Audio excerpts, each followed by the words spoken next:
चारू चौधरी जी, क्षेत्रीय अध्यक्ष महिला मोर्चा श्रीमती अमिता गुप्ता जी, प्रदेश उपाध्यक्ष महिला मोर्चा श्रीमती स्मिता चंद जी, जिला अध्यक्ष महिला मोर्चा श्रीमती चंचला शुक्ला जी, महानगर मंत्री श्रीमती अंजुला रावत जी, श्रीमती अनुपमा पांडे जी, श्रीमती गीतांजलि श्रीवास्तव जी, श्रीमती मंजू सिंह सैंथवार जी, हमारे सभी पार्षदगण, ब्लॉक प्रमुखगण, नगर पंचायत के अध्यक्षगण और आज के इस सम्मेलन में विशेष रूप से उपस्थित भारतीय जनता पार्टी के जिला के अध्यक्ष जनार्दन तिवारी जी, महानगर के अध्यक्ष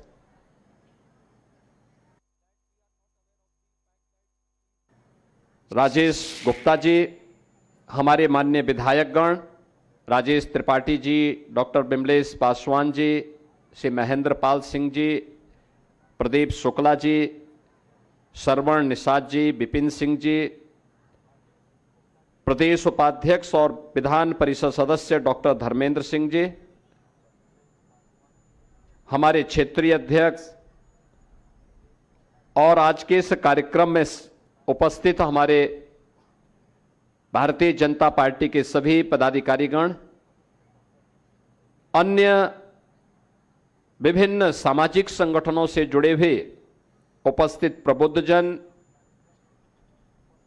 नारी शक्ति बंधन सम्मेलन का यह अपने आप में एक अद्भुत क्षण है और मुझे लगता है कि आक्रोश रैली के बाद यह पहला सम्मेलन हो रहा है, इसलिए मैं मंचस्थ और सामने भी उपस्थित नारी शक्ति के प्रत्येक आप सभी बहनों का मैं हृदय से स्वागत करता हूं, अभिनंदन करता हूं।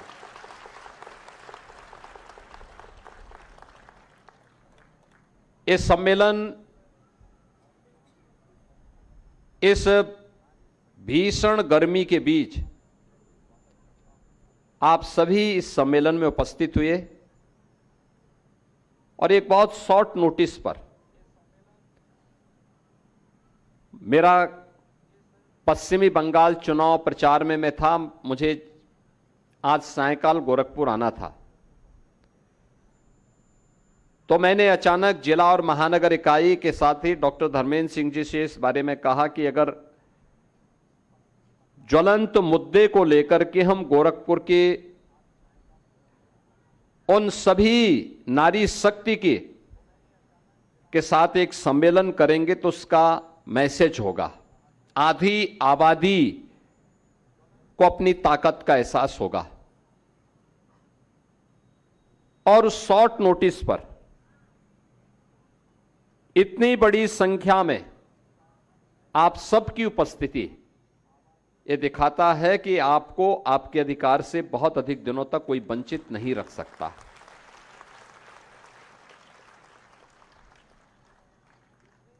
ये नारी शक्ति के द्वारा भीख नहीं मांगी जा रही है, उसका ये स्वतः अधिकार है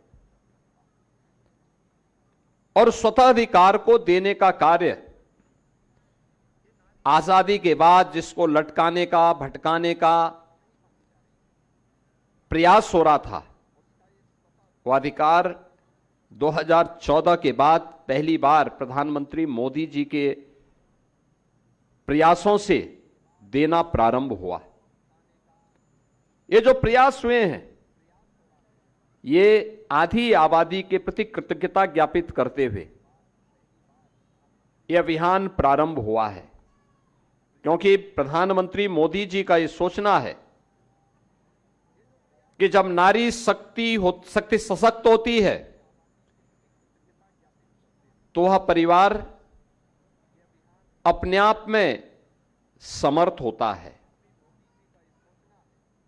परिवार समर्थ होता है तो समाज की नींव सुदृढ़ होती है और समाज की नींव जब सुदृढ़ होती है तो राष्ट्र शक्तिशाली होता है, समृद्ध होता है।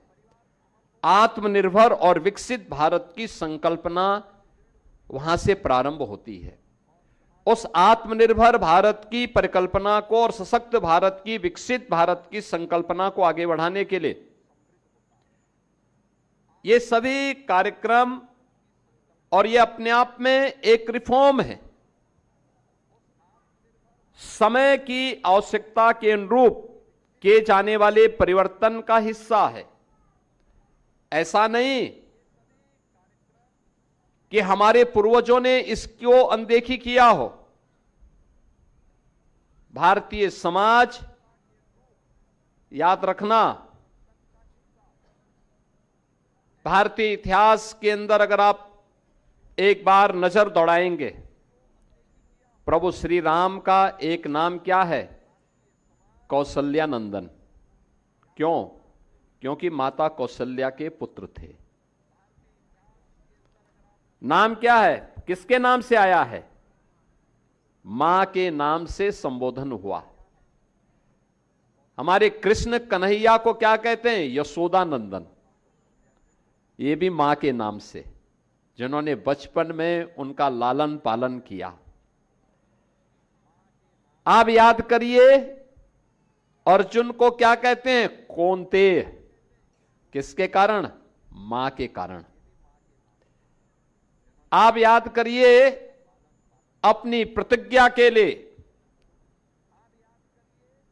पूरे महाभारत को पूरी मजबूती के साथ युद्ध के मैदान में सामना करने का साहस जिनका कोई नहीं कर रहा था, जिनकी प्रतिज्ञा ही उनका संकल्प था, भीष्म पितामह, गंगा पुत्र थे, गांगेय कहलाए।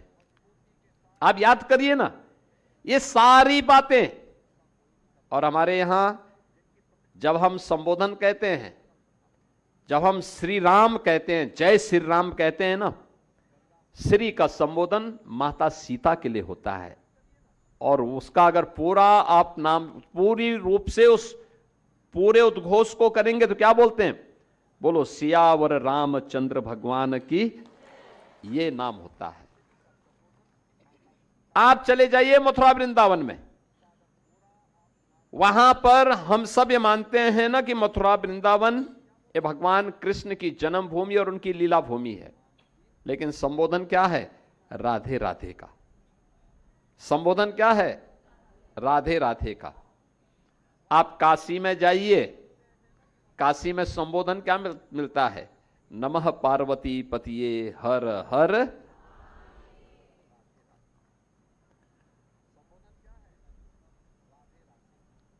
अब केवल ये यहीं पे विराम नहीं दिया गया इसको। आप याद करिए, दुनिया की जो देवतुल्य नदी है उसका नाम क्या है? गंगा। हमने उसको मां के रूप में संबोधन दिया, गंगे मैया की।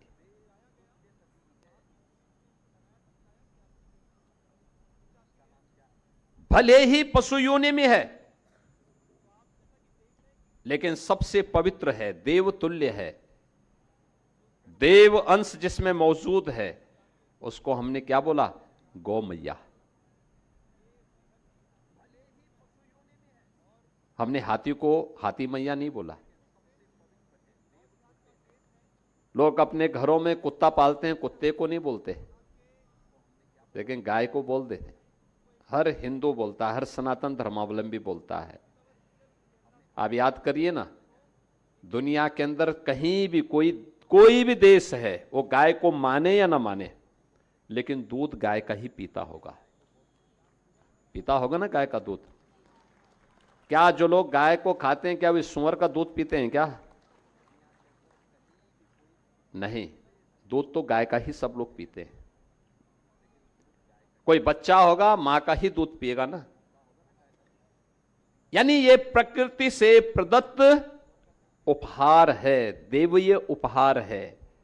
समुद्र मंथन से निकले हुए वे रत्न हैं जो हमें मातृशक्ति के संबोधन के साथ जोड़ता है। और इसीलिए ये भारत की ऋषि परंपरा ने उसको उसी रूप में आगे बढ़ाया। और इसलिए नारी गरिमा को, उसकी महत्ता को हर स्तर पर सम्मान देते हुए उसको आगे बढ़ाने का काम किया। 14 में प्रधानमंत्री मोदी जी के आने के बाद यही प्रयास प्रारंभ हुआ। आपने देखा होगा बहुत सारी जगह क्या समस्याएं थी। बेटी संपत्ति में अपना अधिकार न मांग सके, इसके लिए भ्रूण हत्या होने की शिकायतें आ रही थी। प्रधानमंत्री मोदी जी ने देशवासियों का आह्वान किया, बेटी बचाओ बेटी पढ़ाओ। पूरे देश के अंदर आंदोलन चला। इसके संरक्षण के लिए मातृवंदना योजना चलाई, बेटी सुरक्षित हो सके। इंद्रधनुष योजना के अंतर्गत 7 प्रकार के टीकाओं को कराना अनिवार्य प्रारंभ किया। और जब प्रदेश में हमारी सरकार बनी तो प्रधानमंत्री जी ने सबसे पहली बात यही कही, कहा कि देखिए महिला और पुरुष का जो अनुपात में भिन्नता है इसको नियंत्रित करना है। भ्रूण हत्या अभिशाप है, इसको रोका जाना है। हमें इस बात को ध्यान में रखना होगा कि हमें बाल विवाह भी नहीं होने देना है। और आप देखिए उसके बाद फिर हम लोगों ने उत्तर प्रदेश में पहले मुख्यमंत्री कन्या सुमंगला योजना चलाई। बेटी के जन्म लेने से लेकर के स्नातक तक की पढ़ाई के लिए 25,000 रुपए का पैकेज राज्य सरकार दे रही है। और मुझे बताते हुए प्रसन्नता है कि 26 लाख बेटियां वर्तमान में इस योजना का लाभ प्रदेश में ले रही हैं। फिर बेटी की शादी के लिए पिता चिंता न करे, इसके लिए सरकार अपने ऊपर जिम्मेदारी लेगी। हम लोगों ने मुख्यमंत्री सामूहिक विवाह योजना चलाई। प्रत्येक बेटी की शादी के लिए 1 लाख रुपया देते हैं। दोनों काम होते हैं, बाल विवाह भी नहीं होता, दहेज मुक्त विवाह भी होता है।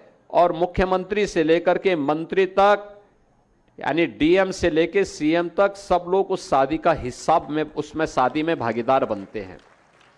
इतने धूम धड़ाके के साथ शादी ब्याह होते हैं। बेटी की विदाई होती है, समाज के अभिशाप को भी दूर किया जाता है और समाज को सशक्तिकरण की दिशा में कदम बढ़ाए जाते हैं। ऐसे ही आपने देखा होगा, और इस पूर्वी उत्तर प्रदेश में तो यहां का एक एक गांव उस अभिशाप से अभिषिक्त था, इंसेफ्लाइटिस की बीमारी से। इंसेफ्लाइटिस की बीमारी के कारण बड़े पैमाने पे मौतें होती थी, बच्चे मरते थे, कुपोषण की शिकायतें थी। हम लोगों ने जब जांच की तो पता लगा खुला में शौच और शुद्ध पेयजल का अभाव इसका कारण है। स्वच्छ भारत मिशन के अंतर्गत हर घर में शौचालय निर्माण का कार्यक्रम। जिन गरीबों के घर में सिर ढकने के लिए आवास नहीं, उन्हें प्रधानमंत्री आवास योजना या मुख्यमंत्री आवास योजना में आवास दिलाए गए। और प्रयास किया गया कि ज्यादातर आवास महिलाओं के नाम पर हो। ग्रामीण अभिलेख घरौनी के नाम पर, आबादी की लैंड पर जिन लोगों का मकान है, उस आबादी की लैंड पर बनने वाला बना हुआ मकान का अधिकार पत्र भी उसके नाम पर हो। इसके लिए घरौनी वितरण का काम महिला के नाम पर, और देश के अंदर 3 करोड़ घरौनी वितरित हुए, उनमें से 1 करोड़ से ज्यादा के लिए उत्तर प्रदेश में वितरित हुई है। 4 करोड़ लोगों को देश के अंदर आवास मिले हैं। यह भी महिलाओं के सिरे जाता है। 12 करोड़ लोगों के घर में शौचालय बने हैं। उज्ज्वला योजना में रसोई गैस के कनेक्शन पहले नहीं मिलता था, बाद में फ्री करा दिया गया। फिर प्रधानमंत्री मोदी जी के आने के बाद फ्री करवाया गया। आयुष्मान भारत में 5 लाख रुपए की स्वास्थ्य बीमा का कवर, हर गरीब को फ्री में राशन की सुविधा का लाभ मिले, इसके लिए प्रधानमंत्री जी की स्कीम के अंतर्गत उन्हें फ्री में राशन की सुविधा का लाभ। ऐसी ढेर सारी योजनाएं हैं, जो योजनाएं महिला सशक्तिकरण की दिशा में एक महत्वपूर्ण कदम है। उनके स्वावलंबन के लिए भी कदम उठाए गए। आप याद करिए, स्ट्रीट वेंडर, जितने भी पटरी व्यवसायी हैं, ठेला खोमचा रेड़ी लगाते थे, उधार में पैसा लेते थे, ब्याज की दर उनको बहुत चुकानी पड़ती थी। आज ये समस्या नहीं है। पीएम स्वनिधि योजना के अंतर्गत उनको ये सुविधा लाभ आज प्राप्त हुआ है कि ब्याज मुक्त ऋण की व्यवस्था और वह आर्थिक स्वावलंबन के पथ पर अग्रसर हो सकें। अगर महिला उद्यमी आगे बढ़ना चाहती है, कोई महिला उद्यमी बनना चाहती है, प्रधानमंत्री स्टैंड अप की योजना, प्रधानमंत्री स्टार्टअप की योजना, मुख्यमंत्री युवा उद्यमी स्कीम की योजना उनके लिए आर्थिक स्वावलंबन का आधार तैयार करती है। ये सभी कार्य होने के बाद यह भी हुआ कि बिना राजनीतिक भागीदारी के, बिना राजनीतिक भागीदारी के, क्योंकि पंचायतों में तो मिला, स्थानीय निकायों में मिला, और जिन पंचायतों में महिलाएं स्वतंत्र रूप से काम कर रही हैं, जीत करके गई हैं, वहां पर उन्होंने पुरुष से बेहतर प्रदर्शन करने का कार्य किया है। और खासतौर पर शिक्षा में, स्वास्थ्य में, पोषण में, स्वावलंबन में उनकी उपस्थिति ज्यादा बेहतर हुई है। यानी घर गृहस्थी से लेकर के अंतरिक्ष की यात्रा का कार्य हो, स्वावलंबन से लेकर के सशक्तिकरण के कार्य और सुरक्षा के कार्य आज प्रत्येक क्षेत्र में, शिक्षा का क्षेत्र हो, स्वास्थ्य का क्षेत्र हो, स्वावलंबन का क्षेत्र हो, प्रत्येक क्षेत्र में नारी शक्ति आज प्रभावी ढंग से आगे बढ़ रही है। लेकिन यह और भी प्रभावी हो, इसके लिए प्रधानमंत्री जी ने एक अभियान प्रारंभ किया और उसके लिए उन्होंने कहा कि इसके लिए आवश्यक है राजनीतिक भागीदारी। और इसके लिए 2023 में नारी शक्ति वंदन अधिनियम, देखिए, जब देश ने अपना नया संसद भवन बनाया 100 साल के बाद, याद करिए ना, 100 साल के बाद जब भारत ने अपना स्वयं का संसद भवन बनाया, उस संसद भवन में पहला कोई अधिनियम पारित हुआ था, तो अब पारित हुआ था नारी शक्ति वंदन अधिनियम। इस अधिनियम के तहत, इस एक्ट के तहत संसद और विधानसभाओं में महिलाओं को 33% आरक्षण हो। 33% आरक्षण का मतलब, जैसे पंचायतों में और स्थानीय निकायों में 33% आरक्षण में हम लोग देखते हैं कि ब्लॉक प्रमुख 54% यूपी के अंदर महिलाएं बन गई, जिला पंचायत अध्यक्ष में भी ज्यादा बनी है, प्रधान भी ज्यादा बनी है। इसका मतलब 33% का मतलब अपने आप ही आपकी संख्या 50% तक पहुंच जाएगी। लेकिन वह समय पे मिले जब प्रधानमंत्री जी ने इसके लिए पहल प्रारंभ की। लगातार कांग्रेस, समाजवादी पार्टी ये दल भटका रहे थे, उसको पारित नहीं होने देना चाहते थे, आधार कुछ न कुछ बहाना बना रहे थे। इनका इतिहास ही नारी विरोधी रहा है, इनके कारनामे नारी विरोधी रहे हैं। कौन नहीं जानता है कांग्रेस के इतिहास को?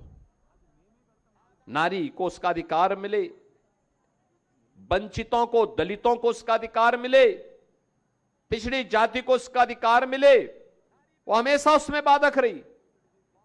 समाजवादी पार्टी तो घोषित रूप से नारी विरोधी है, नारा ही गूंजता था, देख सपाई बिटिया घबराई, ये नारा गूंजता था जगह जगह।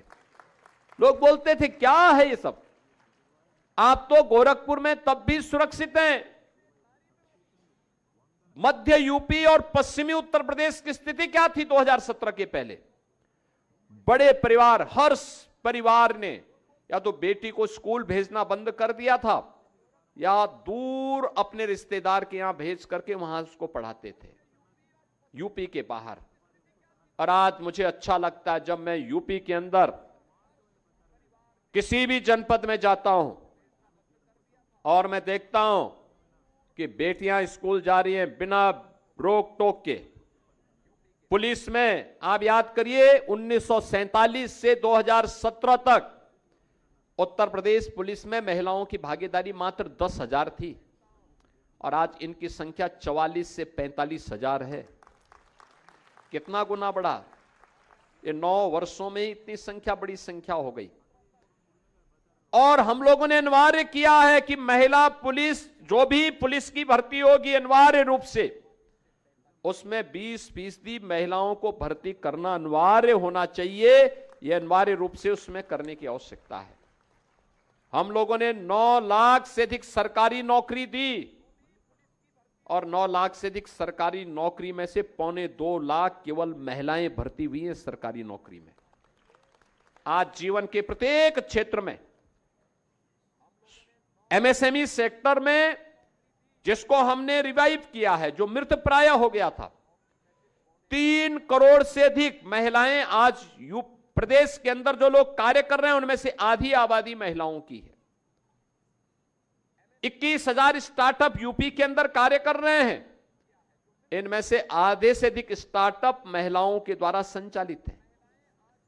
यानी वह हर एक क्षेत्र में एक नेतृत्व दे रही है। लेकिन यह नेतृत्व और सशक्त हो सकता है, क्योंकि आत्मनिर्भर और विकसित भारत के लिए आवश्यक है, आत्मनिर्भर और विकसित भारत के लिए आवश्यक है कि उन्हें राजनीतिक भागीदारी भी मिले, राजनीतिक भागीदारी भी मिले। जहां कानून बनता हो, कानून के प्रभावी क्रियान्वयन के लिए जहां पर चर्चा होती हो, उन मंचों पर उनकी उपस्थिति भी उतनी ही सशक्त हो।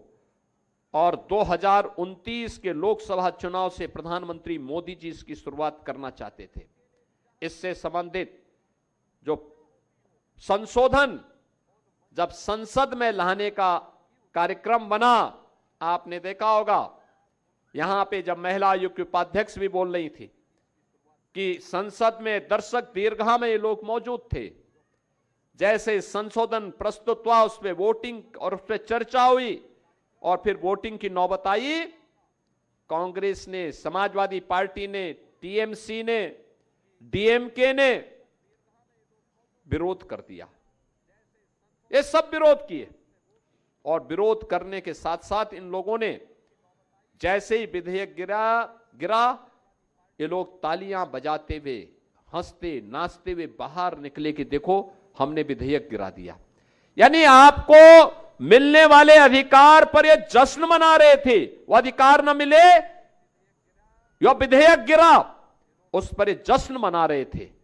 और इसीलिए भारतीय जनता पार्टी ने तय किया है कि जो लोग आधी आबादी को मिलने वाले उनके जायज अधिकारों पर प्रहार करते हो, उसमें बाधा बनते हो, और उस प्रकार का विधेयक जब गिरता है तो उस पर जश्न मनाते हो, तो इन लोगों को सबक सिखाने की आवश्यकता है। क्योंकि इनके रहते हुए आधी आबादी की सुरक्षा खतरे में है, उनका सम्मान खतरे में है और उनका स्वावलंबन भी खतरे में है। और इसके लिए जगह जगह प्रदर्शन हो रहे हैं।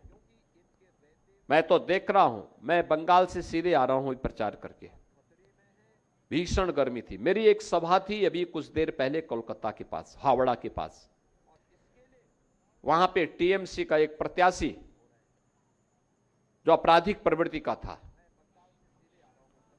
वो भारतीय जनता पार्टी के प्रत्याशी को मंच ही नहीं लगाने दे रहा था। और जैसे मेरा हेलीकॉप्टर वहां उतरने वाला था, उसके 15 मिनट पहले हजारों की संख्या में नारी शक्ति वहां पर आ गई और उन्होंने समाज सभा के समर्थन में, भारतीय जनता पार्टी के समर्थन में उस पूरे कार्यक्रम को प्रभावी ढंग से, आप सोचो 43-44 डिग्री का टेम्परेचर, सामने कोई भी पंडाल नहीं, लेकिन वे सभी बहनें, वे सभी बेटियां अपने परिवार के साथ उस भीषण गर्मी में खड़े होकर के भाषण सुन रही थी और प्रधानमंत्री मोदी जी के प्रति आभार व्यक्त करते हुए आश्वस्त कर रही थी कि हम बीजेपी को जिता करके भेजेंगे। यह है जज्बा और उसी जज्बे को आगे बढ़ाने की आवश्यकता है। मैं आज के इस अवसर पर आपको इस बात के लिए आश्वस्त करने के लिए आया हूं कि राज्य सरकार, ये डबल इंजन की सरकार, आधी आबादी के सशक्तिकरण के लिए, उनकी सुरक्षा के लिए, उनके सम्मान के लिए पूरी प्रतिबद्धता के साथ कार्य कर रही है और करना चाहती है, उसको आगे बढ़ाना चाहती है। लेकिन इसमें लीडरशिप भी आपके हाथों में हो, नेतृत्व भी आपके हाथों में हो और उसी पहल को आगे बढ़ाने के लिए आज गोरखपुर महानगर और जनपद में यहां पे इस पहल को नारी शक्ति वंदन सम्मेलन के रूप में आज गोरखपुर से प्रारंभ किया है।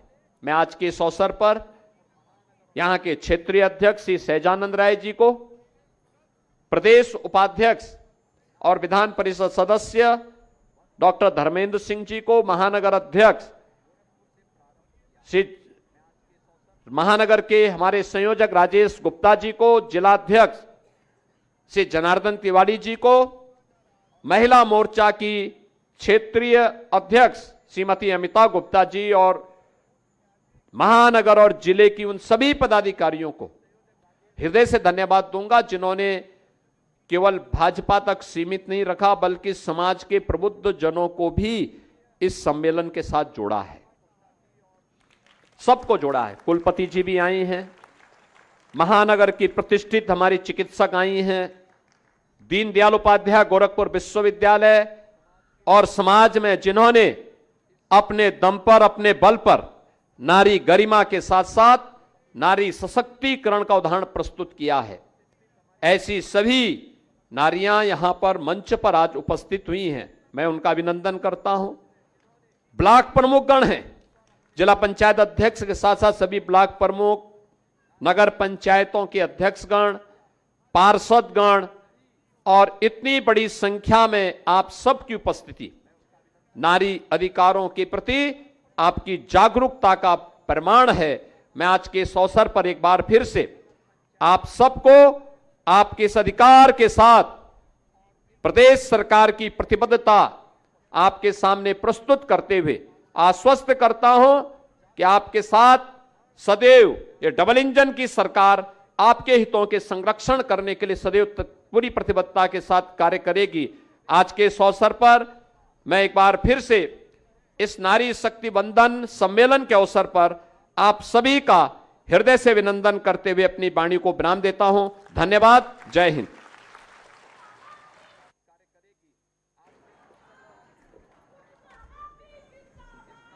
योग